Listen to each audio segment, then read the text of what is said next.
situation, it is important, just like you must have a good and honest army, that you must have a good and honest business. And business is conducted by companies. Now, when somebody is setting up a company, a founder, whether it is Jamshedji Tata or Mr. Godrej, not this Godrej but the ancestor, or Mr. Bajaj, nobody sets up a company to see it die quickly. It's like having a child in the family. Uh, Everybody says Dirghayush. So we want our company to live long. So there are what I call centurion businesses. Tata is one, Godrej is one, Bajaj is one, which have been around for 100 years. Unilever is one. And you can study, and many people have studied, what has made them last 100 years. And they try to chronicle their best practices.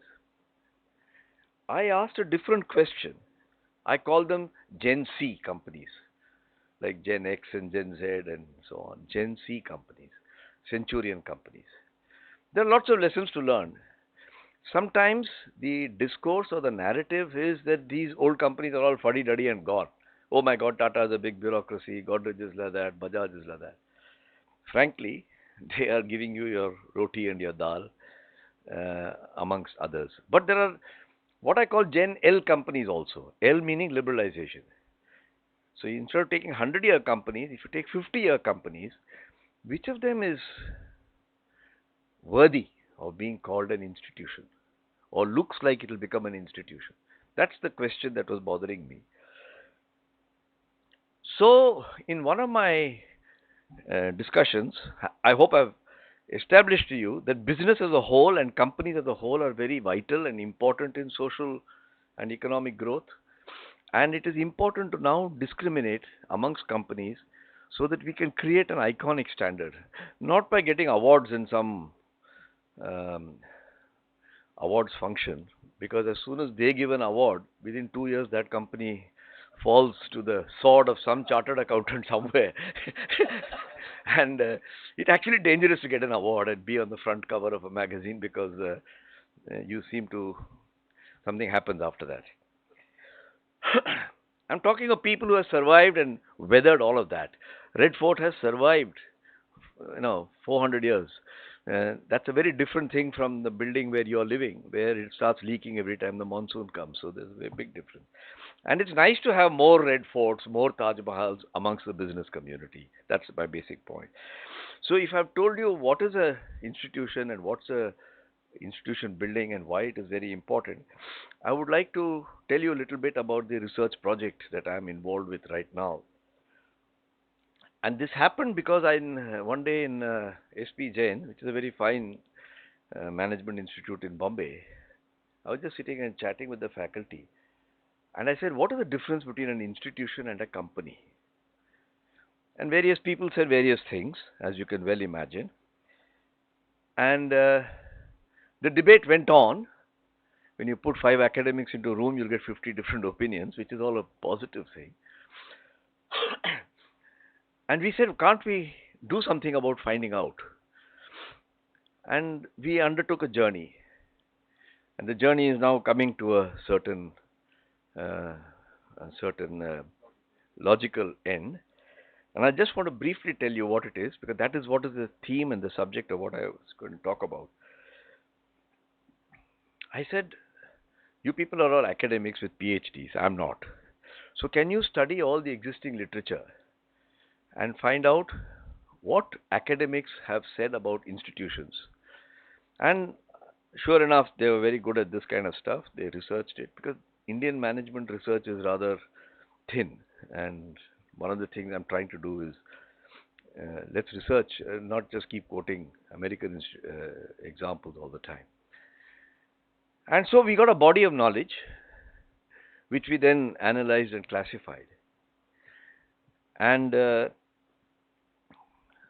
it told us what is the definition of an institution. I'm not going to go into all that in any detail now. And then we said, I want to look at things that look like they have an institution. So if I say, who are the great batsmen of India? And you start with Polly Umrigar or, you know, um, Sunil Gavaskar or somebody like that. You say, yeah, that's all well established. They are the equivalent of Gen C companies. They've done great. They are wonderful. Their track record is known. That they are great batsmen is known. The only debate left is whether Sachin Tendulkar is greater than Don Bradman, and you can have a debate on that. But if I come and say, who are the youngsters who are playing now who could become like that? That gives you a different challenge because then you, like a selector or a expert in cricket, you'll have to look at various factors to make a prediction. In the same way, I want to look at companies and say these are good companies, and the way they are going about it, they could become institutions because it's not a prize. You don't get a institution Ratna medal at the end of it. And I don't pretend that we did something greatly scientific with econometric measurements, but we did some good common sense and said it must pass the test of credibility.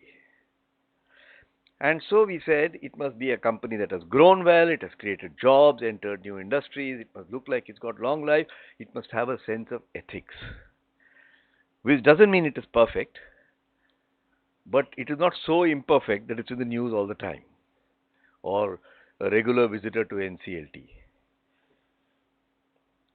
And do you know, we found it difficult to find more than six or seven. One of my conditions was all of us have to agree on it. Because you can say X, you can say Y, you can have 100 like that. So, and I want to tell you who are the. I wrote to the CEOs of those companies, all of whom I know, and said, we are doing this research study. We would like to come and interview you and people in your company because we want to write. On the other side, I got a publisher called Rupa, who is India's largest publisher, who got very, they were originators of the idea also. And so we are going to bring out 6 books on 6 companies whom we have researched. And that will come out next year. Important thing is, who are the 6? I'm not here to tell you, I'll tell you who are the 6, that's not a secret, but why we selected X and not Y, that's not the debate today. We are not giving prizes, we are not saying that, tantada, here's the award, that's not what it's about. But we are putting forward a hypothesis that there could be others. But what are these people doing which is of interest and from which we can learn? And other companies who want to become. So we found a distinction between an institution and an ordinary company. Ordinary company doesn't mean a bad company, by the way. A well run, good company, but which is not quite an institution. That was the distinction. A good batsman, he plays Ranji Trophy, but he is not quite in the league of. We wrote to them, and then 6 of them agreed to participate in this research project. The 6 that we selected, is there press over here? No press, so this won't. Not that Economic Times is waiting to publish this, but it's online. But I don't mind saying which are the 6. It's unlikely to make the headlines tomorrow. One is Biocon group of companies. The second is Marico. And the third one is Kotak Bank. The fourth one is HDFC Group.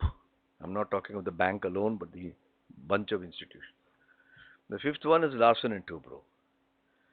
And the sixth one is Tata Consultancy Services.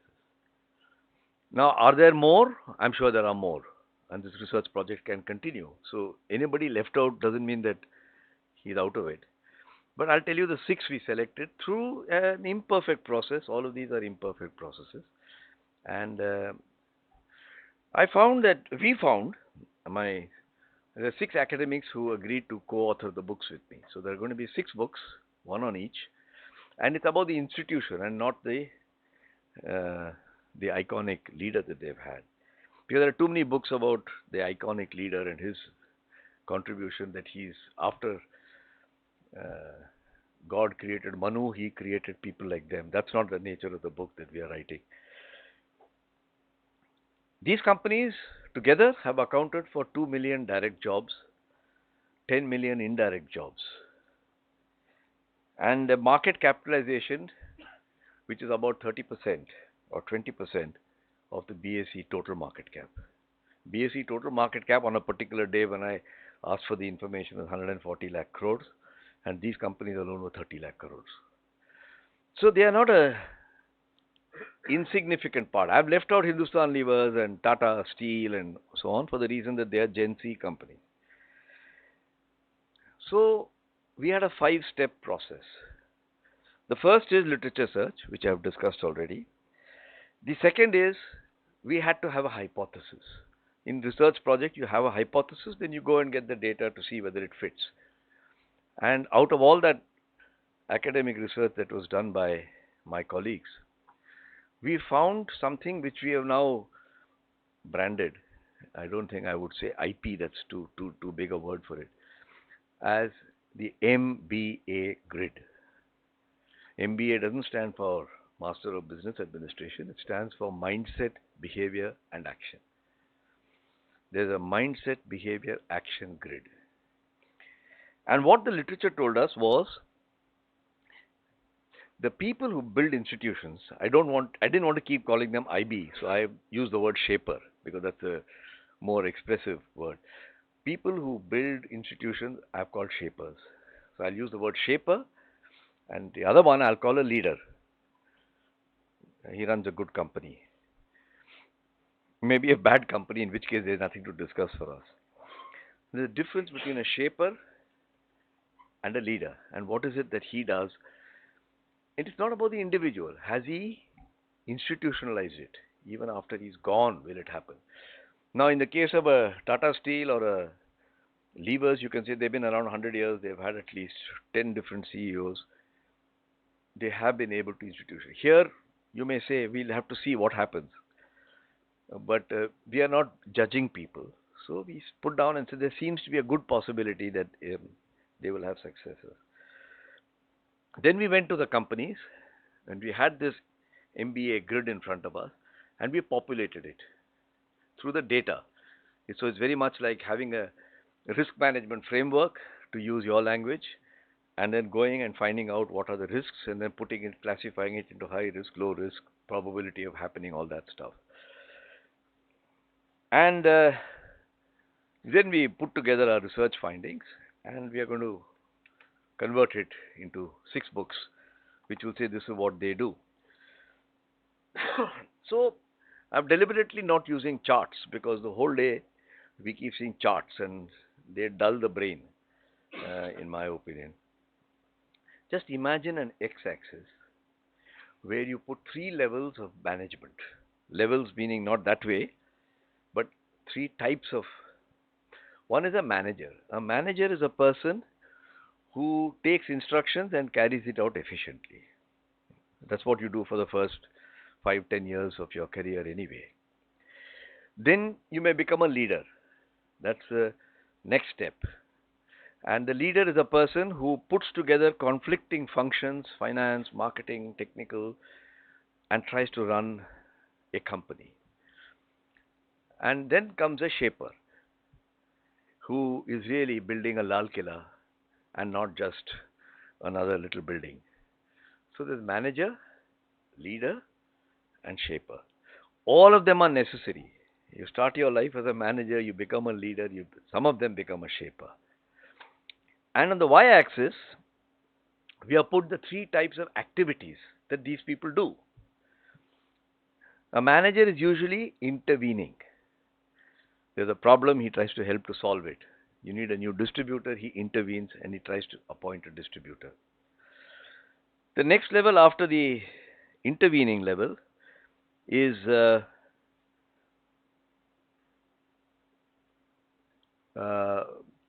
resolving conflict. So he's a conflict resolution. And then the third one is actually anticipating. Now you got anticipate, conflict resolution, intervening, and this way you got manager, leader, and shaper. Now think of the shaper and anticipation, 9-9 position. That's the guy we are talking about. A competent company leader who's managing his company quite well, resolving conflicts and moving ahead is also necessary. And then a person, a rookie, is a manager who intervenes and solves problems. So there is a pathway there. And I want to come to the result rather than keep telling you. Anyway, the books will come out. If I tell you everything now, nobody will buy the book, so you might as well have a little commercial consideration. But let me tell you what we found, and I'm giving you just a jhalak. We found it very, very interesting. I personally sat in on some of the interviews with Anil Nayak and Deepak Parekh and Uday Kotak. The job is not yet over.